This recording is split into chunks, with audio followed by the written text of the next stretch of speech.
Assalamualaikum warahmatullahi wabarakatuh. Salam Ramadan.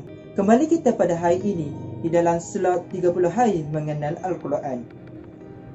Pada hari ini saya akan membawakan perkongsian sedikit tentang juzuk ketiga. Juzuk ketiga terdiri daripada dua buah surah. Dua buah surah di sini tidaklah bermaksud keseluruhan dua buah surah, tetapi ia dimulai pada ayat ke-253 surah Al-Baqarah dan diakhiri pada ayat ke-90 surah Ali Imran. Jika kita lihat di awal juzuk ketiga, kita akan melihat terdapatnya surah Al-Baqarah. Allah telah menutup surah Al-Baqarah ini dengan memuji orang-orang yang beriman dengan alam ghaib. Allah juga telah memuji orang yang beribadah serta orang yang menginfakkan harta di jalannya. Jika kita lihat di dalam surah ini juga berasaskan pada surah Al-Baqarah pada ayat ke-260, kita akan melihat Allah telah menggambarkan tentang kisah seorang makhluk Allah yang telah mati tetapi telah dihidupkan kembali oleh Allah Subhanahu Wa Taala, iaitu kisah tentang Nabi Ibrahim alaihissalam dengan 4 ekor burung yang telah dihidupkan kembali oleh Allah Subhanahu Wa Taala setelah dicincang menjadi kecil. Subhanallah, sungguh besar kekuasaan Allah Subhanahu Wa Taala. Setelah kita melihat apa yang telah Allah gambarkan di dalam surah Al-Baqarah, marilah kita melihat apa yang telah digambarkan oleh Allah Subhanahu Wa Taala di dalam surah Ali Imran pula.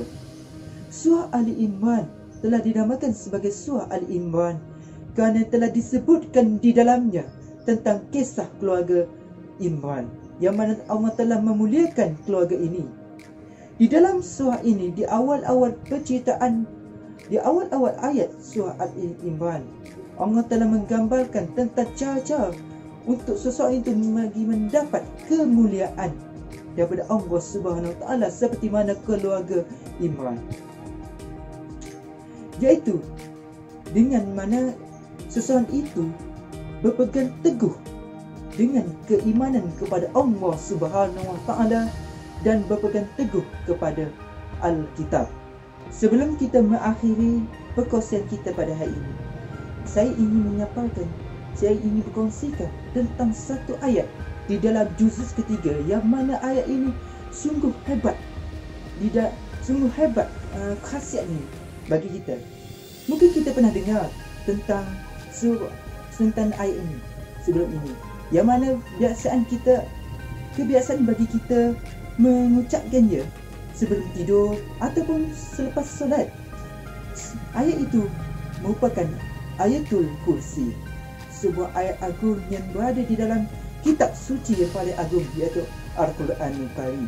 Subhanallah, sesungguhnya Allah Maha berkuasa.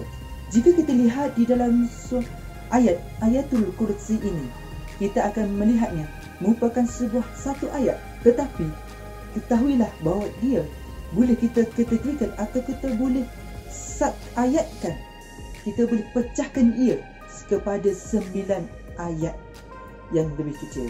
Itu 9 bahagian di dalam satu ayat sahaja. Ia boleh diteliti atau diamati dengan tanda wakaf yang terdapat di dalam ayat ini. Okey, di ayat pertama, ayat kursi, Allah telah memperkenalkan dirinya dengan menyebut 2 namanya. Dan jika kita lihat dan jika kita bandingkan dengan ayat ke-9 di dalam ayat kursi, Allah juga telah memperkenalkan dirinya dengan memberi 2 namanya untuk memperkenalkan dirinya. Jadi dengan itu kita akan memperoleh 4 nama Allah di dalam ayat kursi saja. Okey, jika kita bandingkan pula dengan ayat yang kedua dan ayat yang ke-8 di dalam ayat kursi Al-Quran, kita akan melihat pada ayat yang kedua Allah telah menerangkan bahawa tentang sifat Allah, yang mana Allah tidak mengantuk dan juga Allah tidak tidur. Dengan sifat Allah yang tidak mengantuk dan tidak tidur ini Allah telah terangkan pada ayat yang ke-8, iaitu maka tidak menjadi keberatan bagi Allah Subhanahu Wa Taala untuk mentadbirkan kedua-duanya. Apa yang dimaksudkan dengan kedua-duanya? Iaitu kedua-duanya yang di sini adalah dimaksudkan dengan bumi dan langit. Okey, jika kita bandingkan di antara ayat yang ketiga dengan ayat ketujuh, kita akan melihat dalam ayat ketiga Allah menerangkan tentang Allah memiliki apa yang ada di langit dan juga di bumi. Dan kita melihat pada ayat yang ketujuh Allah mengatakan bahawa luasnya kursi Allah, yang mana luasnya ilmu dan kekuasaan Allah Subhanahu Wa Taala yang meliputi langit dan bumi. Daripada dua ni kita akan faham tentang dua konsep, iaitu Malik dengan Malik. Malik akan bermaksud kepunyaan, manakala Malik bermaksud kekuasaan dan bermaksud raja segala-galanya. Jika kita lihat perbandingan antara ayat keempat dengan ayat yang ke-6, kita lihat pada ayat keempat Allah menggambarkan bahawa tiada siapa yang layak, tiada siapa yang mampu untuk memberikan manfaat ataupun syafaat kepada orang lain tanpa izinnya. Itu yang digambarkan pada ayat yang keempat, yang mana jika seseorang itu walaupun dia berhak untuk memberikan sesuatu apapun kepada seseorang lain, tetapi jika Allah tidak mengizinkannya, dia tak akan mampu memberikannya. Dan jika kita lihat pada ayat yang ke-6, kita akan dapat melihat bahawa pada ayat ke-6 Allah menggambarkan bahawa suatu ilmu itu hanya mampu diberikan kepada seseorang jika Allah berkehendak untuk memberikan ilmu kepadanya. Maknanya, jika Allah tak berkehendak untuk memberikan sebuah ilmu itu kepada seseorang itu, walaupun dia layak untuk menerimanya, nescaya dia tak akan mampu untuk menerimanya dan memahami tentang ilmu itu. Inilah yang telah digambarkan oleh Allah di antara pembandingan yang kita boleh lihat di antara dua buah ayat ini. Jika kita lihat tadi adalah semua perbandingan antara ayat yang pertama dengan ayat yang ke-9, ayat yang kedua dengan ayat yang ke-8, ayat yang ketiga dengan ayat yang ke-7, ayat yang keempat dengan ayat ke-6. Okey, tinggal lagi hanya satu ayat lagi, iaitu ayat yang ke-5.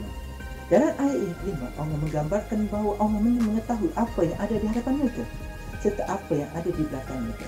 Okey, apa yang saya dapat simpulkan daripada perkongsian yang saya sampaikan sebentar tadi, bahawa mentadabbur Al-Quran sepatutnya dilakukan oleh kita semua. Walaupun kita lakukan dalam satu ayat atau dua ayat, ia patutnya dilakukan dengan keadaan konsisten agar kita dapat memahami isi parti di dalam Al-Quran, apa yang Allah ingin sampaikan kepada kita. Okey, akhir kalam saya ingin mengucapkan minta maaf atas apa yang saya tersalah sebut di dalam perkongsian saya pada hari ini, dan terima kasih serta berjumpa lagi dalam slot Hidup Lahir Mengenal Al-Quran yang lain.